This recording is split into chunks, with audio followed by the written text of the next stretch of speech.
that people understand And they think that you'd be a that the radical. lower levels of management have the same problems. For example, we were talking with a Catholic priest the other day whose father was in his middle 50s and a textile engineer in New England. Utica, New York. And he helped prepare that factory to move south. Got the machinery ready, helped to organize the operation and everything else. And the last day before they moved, he was called in and told, "You have no future here." I've seen it time and time In again the here. 50s. And he was in his 50s. Yeah, mostly between Now- the age of 55 and Okay, 65. now let's see if you can talk about that. Okay? Okay, Just say as a former supervisor.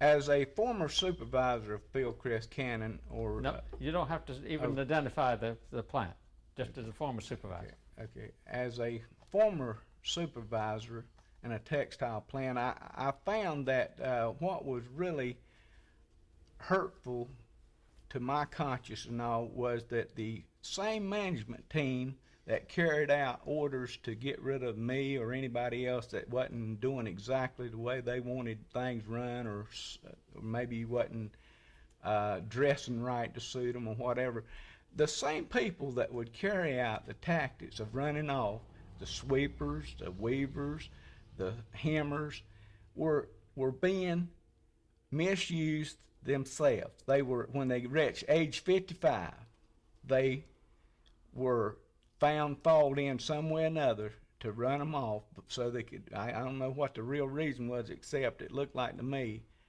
they had used this person to the best of their advantage, and they needed a younger man that could fight a little harder. This man already had his home paid for, his family through college, so now weed him out. So a supervisor in most of these textile plants is no more taken care of than I am through my union, the Act 2, which I'm really proud of, that they ain't got no security at all. I've seen them leave out the gate, 88 of them in my 30 years, in my end of the mill. 88 of them I kept a list of that didn't make it till they were 65. And it broke my heart just as much to see a man that had give that much time to a company leave in disgrace and dishonor after he had given the factory owner so much of his life and so much of his energy and time. What was the salary difference between a 55-year-old and a 24-year-old? Well, the salary difference wouldn't be that much. The thing that they didn't like, these people were getting 4 weeks, 5 weeks paid, 4 weeks paid vacation. They could take a new man then, right out of college, put him on a training program. He only gets 1 week. And then it takes him years and years, 5 years down the road, to start even getting 2 or 3 weeks. And then it takes him 25 years to get the things that the man they just run off can't get no more. And the saddest part that I seen is that supervisor had no government agency to go to and say I was discriminated against. He had no EEOC office or nothing, no union to go to. He didn't have nobody down at the union hall. He sure didn't have no love down there. So I thank God for Act 2. Well, didn't you see the same thing in the workers, L. Boyd, to where they bring them in and tell them they've got a certain amount of time to qualify for the jobs, and maybe that was a good worker, but they just couldn't get the production up to that level in that amount of time, that maybe they just needed another week or another 10 days or something, but they would weed those out the same way. Yeah. And in order to hire a new one, because they had kept that person on a training rate for, say, 13 weeks, and then all of a sudden that 13 weeks is up. Well, you've almost got production out of that person for 13 weeks. Then fine, kick them out the door because they can't do it. Hire somebody new, put them on that rate. That means you're not paying them the base rate of the actual hemmer or whoever. When did that happen? That happens a lot at Plant 6. They call them the Quite a 90-day bit. wonders. Absolutely. Like they call an officer in the Army that comes out of NCO, they call him the 90-day wonder. Well, in the plants, in 90 days, they can fire you for any reason. Absolutely. They don't have to really give you a reason, but they analyze you so much during those 90 days that they say, oh, he's accident prone, she's accident prone, oh, she's a handicap because she's got this medical problem. And maybe I am getting too deep, but you know, But these things the go right's on. right and wrong's Yeah. wrong, and I've seen it, and I want to get it off my conscience and off my heart and tell the truth. Well, because the supervisors are the ones that have to get rid of these people. It's not Fitzgibbons that's getting rid of them, but it's Fitzgibbons that is originally given the order to do it. You know, keep these people in there. You're making money off of them. The ones that are making production and over, you're not making any money off of them because you're having to pay them. What is Fitzgibbons telling the supervisors to do in terms of looking out for people who are interested in the union or that kind of thing? Well, in terms of people that are interested in the union, I think he's telling them to look for anything they can find to get rid of them. Whether it be a slowdown in their job, because now they've increased the rates to 120%. That's ridiculous here, yes. And that's ridiculous for anybody.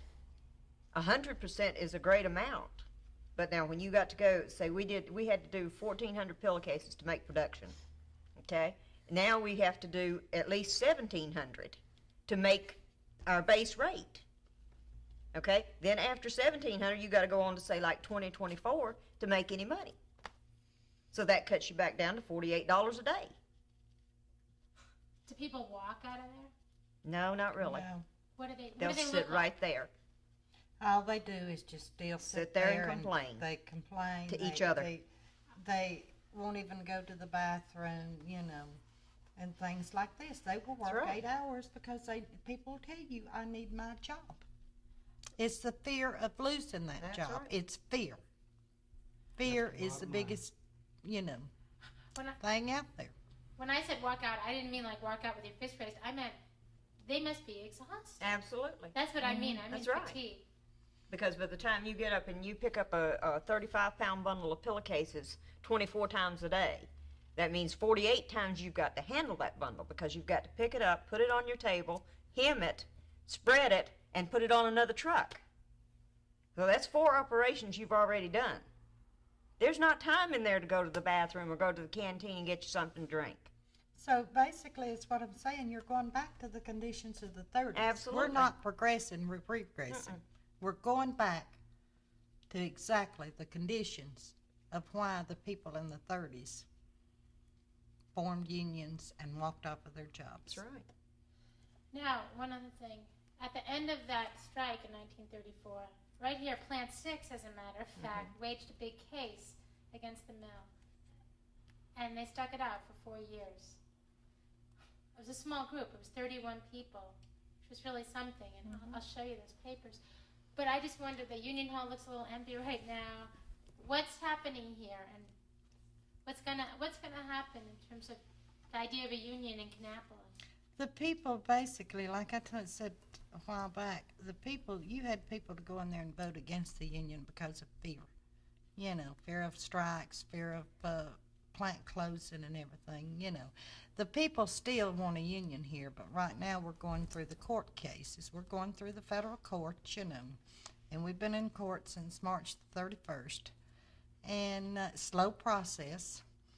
And all the companies tried to drag it out because the company has been, basically what they're doing is buying time for them so that they can get in there and make more changes, get rid of a few more people, you know, put more fear into people, you know, like, well, if you speak up for the union, you know, you'll lose your job and everything. And so we're going, and we feel like we'll get a good ruling from the court, which the company has already said we will appeal. You know, you're talking about in the 30s, it taking 4 years. This could take 4 or 5 years here, the same thing, you know. So, you know, like I say, you're still, since 34, things hadn't changed very much. But, you know, we're here for the people. Whenever they decide they want a union, you know, we'll be glad. We could go now and have another election. But they've got to get over a little bit of that fear. And but if the people here want another election. Well, I'd like to say this to what Marie has said. The fear is the bottom line. My wife, I thank God for her. She wears her union badge to work at Plant 1 every day. And you wouldn't believe the threats that get back, dwindle down to me about what it takes for somebody to do that. So, Boyd, the only thing that's saving your wife's job right now is they think she is a government informer. That since she testified, that they think that the United States government wants to really know what's going on inside the mill. And this is secondhand information. It gets back to me. The only thing that's saving her job is that they think she is a government informer. It's You're not education. disabusing them, are you? You're not telling them that she isn't. Absolutely. I think there's got to be a That's great. sad. That goes down to the bottom line, fear. Sure. And I hate that we're involved in it so deeply in fear. And I do fear for tomorrow. I do hope and pray they don't fire my wife. But if they do, I know why. She's a good worker. I'd give 30 years, she give 21. That's 51 years. All we ask for is a few crumbs off the rich man's table, sir. Okay. Thank you very I much, hope folks. that don't get into